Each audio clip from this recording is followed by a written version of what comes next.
హిమబిందు. నేను 4వ తరగతి చదువుతున్నాను. నేను ఇప్పుడు సుమతి శతకం పద్యాలు చెబుతున్నాను. ఉపకారికి నుపకారము విపరీతము కాదు సేయ వివరింపంగా నపకారికి నుపకారము నిపమెన్నక సేయువాడు నేర్పరి సుమతి. చీమలు పెట్టిన పుట్టలు పాములకు 20 ఎట్లు పామరుడుదగ హేమంబు గూడబెట్టిన భూమిశల పాలజేరు భూలో సుమతి.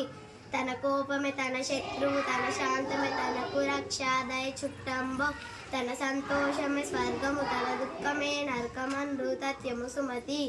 ఎప్పుడు సంపద కలిగిన నప్పుడు బంధులు వత్తురది ఎట్లన్న దెప్పలుగా చెరువు నిండిన గప్పలు 10,000 చేరు గదరా సుమతి.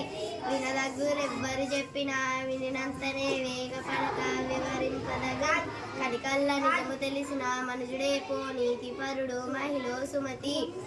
బలవంతుడ నాకేమని పలువురతో నిగ్రహించి పలుకుట మేర బలవంతమైన సర్పము చలిచీమల చేత జిక్కి చావదే సుమతి.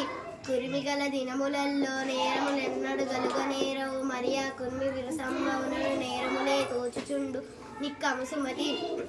లావు గలవాని కంటెను భావింపగ నీతి పరుడు బలవంతుండో రావంబంతా గజమ్మును మావటి వాడెక్కినట్లు మహిళ సుమతి.